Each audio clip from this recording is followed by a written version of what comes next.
प्रिय दोस्तों, मैं हूं आपका रेवंत सिंह राठौड़। आपका स्वागत है daily current affair by Revanth Singh Rathore, RS Rathore.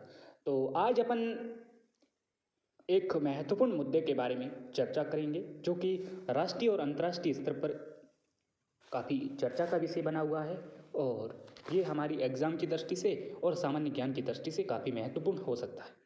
तो आज अपन इसके बारे में चर्चा करेंगे। आइए देखते हैं इसके महत्वपूर्ण चरण क्या होंगे, किस किस बारे में अपन चर्चा करेंगे। तो पहले तो अपन देखेंगे आखिर कर्नाटक का हिजाब विवाद है क्या, उसके बाद में ये चर्चा में क्यों आया, और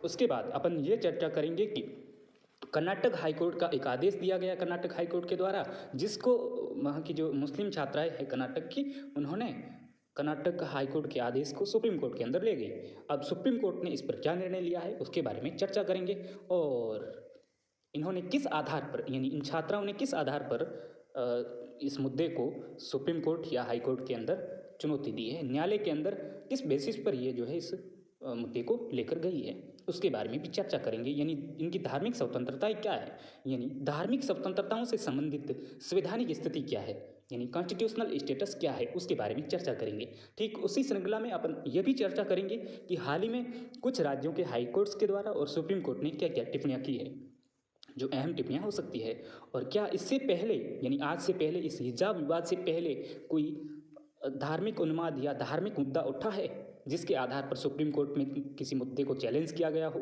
तो हाँ, उसके बारे में भी अपन चर्चा करेंगे। उसके बाद में अपन देखेंगे आगे की राह क्या हो सकती है, सरकारों के लिए क्या कर्तव्य हो सकते हैं, और एक भारत का नागरिक होने के नाते हमारे के क्या कर्तव्य हो सकते हैं और नागरिकों के क्या कर्तव्य बनते हैं, यानी जो देश की एकता, अखंडता, संप्रभुता, एक रूपता और सामंजस्य को स्थापित करने के लिए हमें क्या क्या प्रयास करने चाहिए, क्या हमें ऐसी फिजूल की चीज़ें करनी चाहिए या नहीं, इसके बारे में भी अपन चर्चा करेंगे। इस आधुनिक युग के अंदर यदि हम रूढ़िवादी धारणाओं के पीछे भागते रहे तो हम 21वीं सदी में नहीं जी रहे हैं। वास्तव में हमारा पतन उत्तर उत्तर हो रहा है, उसके बारे में इसमें कोई संदेह नहीं है।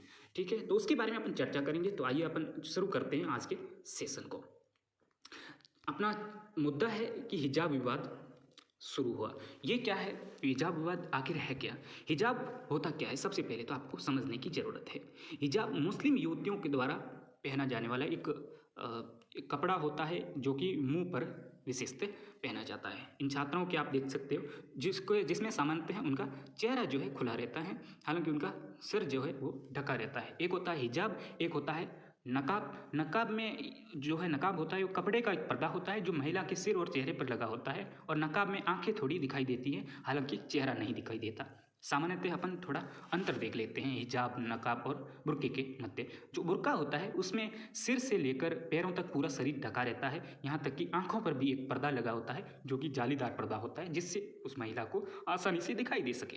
ठीक है, जबकि जो हिजाब होता है वो काफ़ी अलग है इनसे, क्योंकि इसमें कपड़े से महिला का सिर ढका रहता है लेकिन उसका चेहरा दिखाई देता है। आप देख सकते हो इन महिलाओं के जो है चेहरा दिखाई दे रहा है लेकिन इनका सिर ढका हुआ है। तो कर्नाटक का एक क्षेत्र है उडुपी। अब यहाँ पर ये मुद्दा चर्चा में क्यों आया, क्योंकि कुछ विशेष समुदाय की, यानी मुस्लिम सोसाइटी की कुछ महिलाएं, कुछ छात्राएं एक कॉलेज में जाती हैं और वहाँ पर ये हिजाब पहनकर जाती हैं।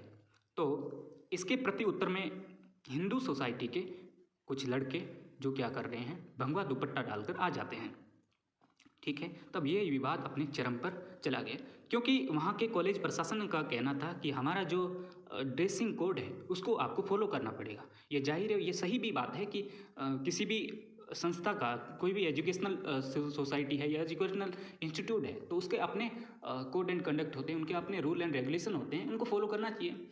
ये जाहिर अच्छी बात है और ऐसा करना चाहिए। हम धार्मिक मान्यताओं को मानते हैं, हमारे संविधान धार्मिक आज़ादी देता है, लेकिन धार्मिक आज़ादी वहाँ तक सीमित है जहाँ तक हमें अनुमति मिले। यानी हम और कहीं पर भी अपने जो है बुर्का वगैरह पहन सकते हैं, लेकिन किसी संस्था को खुद नियम बनाने की आज़ादी है, वो कैसे भी नियम बनाएं। यानी यूनिफॉर्म जो होती है वो एक अनुशासन के रूप में देखा जाता है, एक रूपता के रूप में यदि अपन देखें एक यूनिफॉर्म को देखा जाता है। एक रूपता, सामंजस्य, अनुशासन आदि व्यवस्थाओं को सुनिश्चित करने के लिए यूनिफॉर्म होती है। जाहिर बात है हर घर में जो है हर जो सोसाइटी होती है वहाँ पर अपनी अपनी यूनिफॉर्म होती है, और इसमें किसी को कोई दिक्कत नहीं होनी चाहिए यूनिफॉर्म पहनकर आने में, ठीक है। तो इन्होंने क्या कर दिया, इन महिलाओं ने बुर्का पहनकर हिजाब पहनकर जो है ये कॉलेज चली गई। तो इसके प्रत्युत्तर में हिंदू सोसाइटी के लोग जो बच्चे थे उन्होंने कहा कि यदि वो पहनकर आ रहे हैं तो हम भी जो है भगवा दुपट्टा कर पहनकर क्यों नहीं जा सकते। तो उनका भी मत सही है, ठीक है, क्योंकि कानून सबके लिए बराबर होते हैं, ठीक है। तब ये विवाद जो है गर्मा गया, और उसके बाद में ये मामला कर्नाटक हाईकोर्ट के अंदर चला गया, और कर्नाटक हाईकोर्ट ने कहा कि जब तक हमारा निर्णय नहीं आ जाता तब तक जितनी भी एजुकेशनल सोसाइटीज़ है, चाहे स्कूल हो, चाहे एजुकेशनल इंस्टीट्यूट्स है, चाहे स्कूल हो, चाहे कॉलेजेस हो, वहाँ पर जो है आप किसी भी तरीके का धार्मिक वेशभूषा है वो पहनकर नहीं आ सकते। तो ये कर्नाटक हाईकोर्ट ने आदेश दिया है। अब इस आदेश के विरुद्ध में ये मुस्लिम जो युवतियाँ हैं, जो मुस्लिम छात्राएँ हैं, वो कहाँ चली जाती है, सुप्रीम कोर्ट में चली जाती हैं। कहाँ चली गई, सुप्रीम कोर्ट में कौन चली गई, मुस्लिम युवतियाँ। ये इनका कॉन्फ्लिक्ट है भगवा वर्सेस हिजाब, ठीक है। सैफरन और हिजाब का जो है यहाँ पर कॉन्फ्लिक्ट चला, और क्या कहाँ चली गई, जो कर्नाटक हाईकोर्ट है उसके निर्णय के, उसके आदेश के विरुद्ध में कहाँ चली गई छात्राएं, सुप्रीम कोर्ट चली गई। और सुप्रीम कोर्ट में जाकर इन्होंने दलील की कि हमारी क्या है, धार्मिक आज़ादी है, ठीक है, रिलीजियसली क्या है, फ्रीडम है, और हम धार्मिक रूप से आज़ाद हैं, हम कुछ भी पहने, कुछ भी खाए, कुछ भी पिए, ये हमारी आज़ादी होनी चाहिए, ठीक है। क्योंकि इन्होंने किसका सहारा लिया, तो इन्होंने भारतीय संविधान के अनुच्छेद 25 का सहारा लिया, जिसमें अंतःकरण की ओर से धार्मिक या धर्म के प्रचार और आचार और प्रचार करने की आज़ादी देता है, ठीक। तो ये इन्होंने ऐसा आधार बनाकर ये चले गए सुप्रीम कोर्ट के अंदर, ठीक है। कौन चली गई, मुस्लिम युवतियाँ, ठीक है। अब सुप्रीम कोर्ट ने कहा है, सुप्रीम कोर्ट गई, तब सुप्रीम कोर्ट ने एक निर्णय लिया, और सुप्रीम कोर्ट ने कहा है कि जब तक कर्नाटक सरकार का फैसला नहीं आ जाता, कर्नाटक सरकार ने अभी तक कोई फैसला नहीं दिया, हालांकि एक आदेश जारी किया है कि जब तक हम फैसला नहीं दे देते तब तक कोई भी छात्र या छात्रा एजुकेशनल इंस्टीट्यूट है वहाँ पर कोई धार्मिक गणवेश या धार्मिक वेशभूषा पहनकर नहीं आएंगे। और ये सही भी है, क्योंकि एक सांप्रदायिकता फैलाने वाली जो रूढ़ियाँ हैं उनके लिए ये अच्छा ही निर्णय दिया है कर्नाटक हाईकोर्ट ने, ठीक है। तो सुप्रीम कोर्ट ने कहा है कि पहले हम इंतजार कर रहे हैं कर्नाटक हाईकोर्ट के फैसले का, वही फैसला देगा, और सुप्रीम कोर्ट ने खुद का जो है फैसला या खुद की व्याख्या देने से इनकार कर दिया है। अब अपन देखते हैं धर्म को लेकर हमारे भारतीय संविधान के अंदर यानी इंडियन कॉन्स्टिट्यूशन के अंदर क्या कॉन्स्टिट्यूशनल स्टेटस है, संवैधानिक प्रावधान क्या है, प्रोविज़न क्या है, उसके बारे में अपन बात करें तो हमारा भारतीय संविधान का भाग 3, जिसके अंदर मूलतः हमें धार्मिक स्वतंत्रताएं अनुच्छेद 25 से लेकर 28 के मध्य मिलती हैं, जिसमें अनुच्छेद 25 अंतःकरण की ओर से धर्म को आबाद रूप से प्रचार प्रसार करने की स्वतंत्रता देता है, जबकि 25A हमें कहता है कि सार्वजनिक व्यवस्था को बनाए रखने के लिए राज्य यानी जो सरकार, राज्य शब्द जो है सरकार के लिए प्रयोग होता है, ठीक है, राज्य की ओर से इस पर प्रतिबंध लगाया जा सकता है। हमारी जो धार्मिक स्वतंत्रता है वो इतनी भी खतरनाक नहीं होनी चाहिए जो कि सार्वजनिक व्यवस्था को क्या करें, खराब करें, जो कि वर्तमान स्थिति में हमें खराब करती दिख रही है, क्योंकि एक सांप्रदायिकता का माहौल पैदा हो रहा है जो कि इस देश की एकता और अखंडता के लिए काफ़ी खतरा साबित हो सकता है। वहीं आर्टिकल 25 भी कहता है कि सिख धर्म के लोगों का कृपाण धारण करने का उनके धर्म का क्या होगा, एक अभिन्न अंग होगा। यानी हालांकि ये जो कृपाण धारण करने का जो कहा गया है तो ये कृपाण का एक निश्चित साइज होगा, ठीक है। तो ये कहीं ना कहीं राज्य धर्मनिरपेक्ष रहने के लिए या पंथ निरपेक्ष रहने के लिए 3 स्थितियाँ अपनाता है। एक तो राज्य धर्म से खुद को अलग रखेगा, तब वो पंथ निरपेक्ष या धर्मनिरपेक्ष कहलाएगा।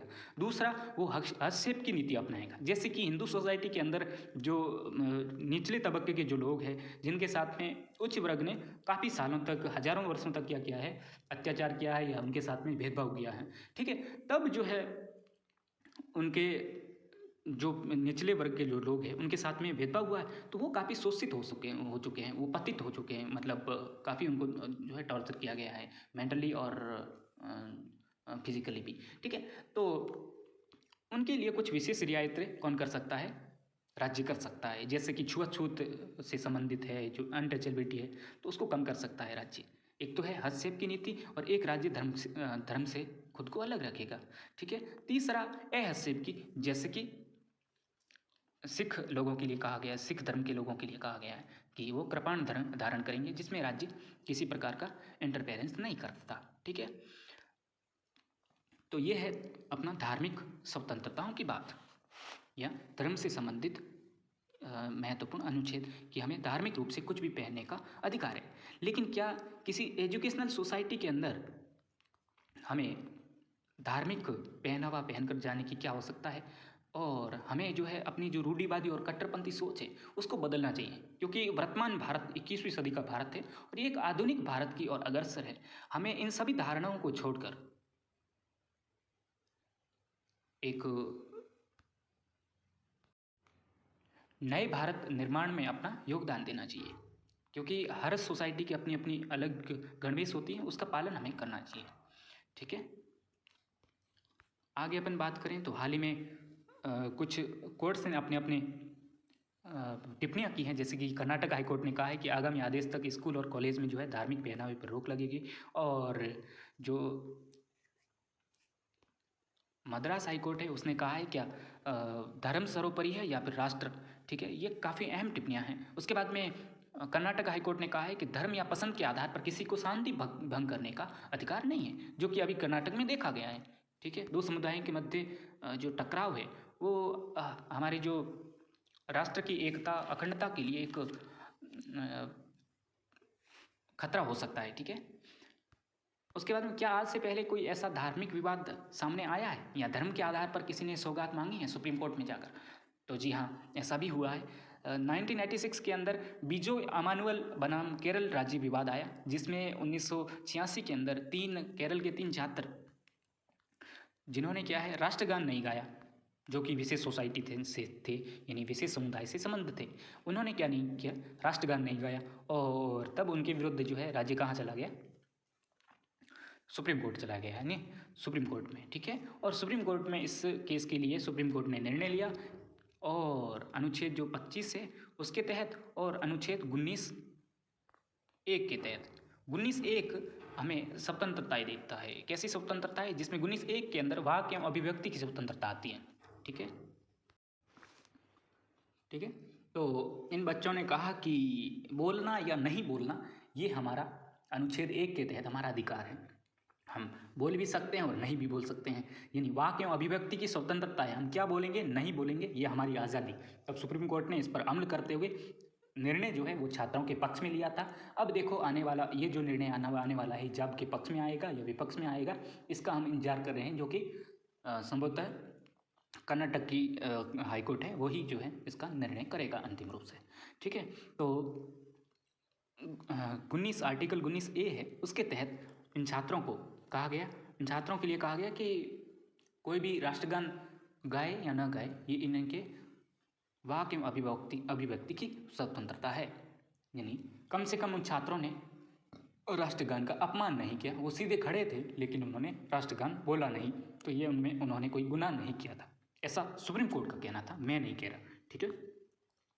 अब देखो इस बीच में ये सांप्रदायिकता की जो रार है और कुछ पॉलिटिकल पार्टियां हैं वो क्या कर रही है, ऐसे सांप्रदायिक दंगे या सांप्रदायिक कार्ड खेल रही है, तो उनको ये समझना चाहिए ये राष्ट्र की एकता और अखंडता से जुड़ा हुआ मुद्दा है, और विभिन्न जो कट्टरपंथी लोग हैं किसी भी सोसाइटी के अंदर हो सकते हैं,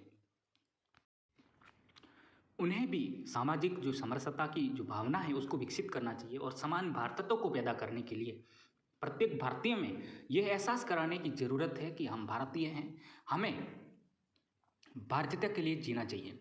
और इसके लिए सरकार क्या प्रयास कर सकती है? सरकार आने वाले दिनों में समान नागरिक संहिता, यूनिफॉर्म सिविल कोड जो है, जो कि हमारे नीति निर्देशक तत्वों के अंदर समान नागरिक संहिता अनुच्छेद 44 के अंदर दिया गया है, उसके तहत ला सकती है।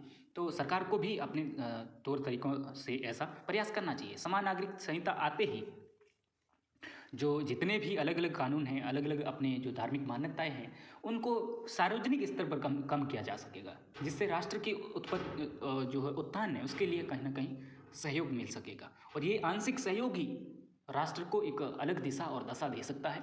इसमें कोई विरोधाभास नहीं है। अपन बात करें, बहुत सारी महिलाएं हुई हैं जिन्होंने अपनी ज़िंदगी को और दूसरों की ज़िंदगी को भी इस पर्दा प्रथा से, इस हिजाब प्रथा से बाहर आकर खुद को जिया है। जैसे कि स्त्री उपेक्षिता नाम की जो पुस्तक लिखते हैं, सिमोन दे बोडवार नाम के एक लेखक हैं, सिमोन दे बोडवार, उन्होंने एक पुस्तक लिखी थी स्त्री उपेक्षिता। उसमें उन्होंने कहा था कि स्त्री स्त्री होती नहीं है, उसको बना दिया जाता है। तो ये काफ़ी महत्वपूर्ण चीज़ ये लिखते हैं। ठीक उसी प्रकार ताराबाई शिंदे जैसी महान महिलाएं जिन्होंने स्त्री पुरुष तुलना नामक पुस्तक लिखी, और उसके अंदर उन्होंने कहा कि जो पुरुषवादी सोसाइटी है, जो जिसके अंदर महिला को थोड़ा बहुत भी तवज्जो नहीं दिया जाता, तो कहीं ना कहीं प्रहार किया था पुरुषवादी जो समाज है। ठीक है, ठीक उसी प्रकार सावित्रीबाई फूले है, उन जैसी महिलाओं की हमें आवश्यकता है हमारे आधुनिक भारत में। समय के अनुसार हमें हमारी धार्मिक मान्यताएं हैं उनको बदलते हुए हमें मॉडर्न हो जाना चाहिए, क्योंकि हम जिस विश्व में जी रहे हैं वो 21वीं सदी का विश्व है, वो संसार है, और इस संसार के अनुसार हमें जीना चाहिए। और इस समय के अनुसार जीना यदि हमने सीख लिया तो हम काफ़ी आगे चले जाएंगे, अन्यथा हम पीछे चले जाएंगे। जिसका उदाहरण हम देख सकते हैं, जितने भी सांप्रदायिकता के आधार पर बने हुए राष्ट्र है, या फिर जहाँ पर राष्ट्रीय धर्म एक धर्म है, जैसे कि जितने भी अरब के जो इस्लामिक कंट्रीज़ है, वहाँ पर उनकी हालत क्या है? बहुत खतरनाक हालत है उनकी। ठीक है, शरीयत के अनुसार चलने वाले देशों की क्या हालत है? बहुत खराब हालत है। संविधान के अनुसार चलने वाला राष्ट्र आज उत्पत्ति की ओर है, अग्रसर है, अग्रसित है। चाहे वो अमेरिका हो, चाहे ब्रिटेन हो, चाहे अन्य कोई भी लोकतांत्रिक देश हो। ठीक है, हमें स्त्रियों की उपेक्षा नहीं करनी चाहिए। जितने भी मौलाना वगैरह है जिन्होंने ये बहुत बड़ा बवंडर बनाया है, बहुत बड़ा मुद्दा बनाया है, तो इसके लिए उसको कहीं ना कहीं महिलाओं को भड़काना नहीं चाहिए, क्योंकि देश शरीयत से नहीं चलेगा, देश किसी भी धार्मिक कोड से नहीं चलेगा, देश शरीयत और महाभारत या फिर रामायण से, इन नियमों से नहीं चलने वाला। देश तो संविधान से चलेगा, जिसमें सभी के मतों का निर्धारण किया गया है, सभी के धार्मिक चीज़ें हैं या सभी के भावनाओं को देखा गया है। और एक लंबे अरसे 2 से 3 साल का समय लगा संविधान को बनने में। एक लंबे अरसे से वहाँ पर चर्चा होकर इस संविधान को बनाया गया। तो इसमें बहुत खूबियाँ हैं। हमें संविधान के अनुसार चलना चाहिए, हमें संविधान की ज़रूरत है। जो महिलाएं हैं उनको किस प्रकार से अपनी मुख्य धारा है उसको अलग करने की प्रयास किए जा रहे हैं कुछ कट्टरपंथी लोगों के द्वारा, तो महिलाओं को भटकना नहीं चाहिए। और इसी श्रृंखला में मुझे कवि कनक शर्मा की कुछ पंक्तियाँ याद आती हैं। जन्म से मृत्यु तक आखिर कब अपने लिए जियोगी, आखिर कब तक अपनी इच्छाओं को कुचलोगी। तुम्हें भी जीने का अधिकार मिला है, इस जीवन को व्यर्थ न करो तुम, इस जीवन को व्यर्थ न करो तुम। उठो चलो और आगे बढ़ो, और नारी जीवन को सार्थक करो तुम। ये बहुत ही मनमोहक पंक्तियां हैं कनक शर्मा जी की। वास्तव में वर्तमान नारी को जगाने के लिए काफ़ी है। और आज का अपना जो सेशन है वो इतना ही है। धन्यवाद। जय हिंद, जय भारत।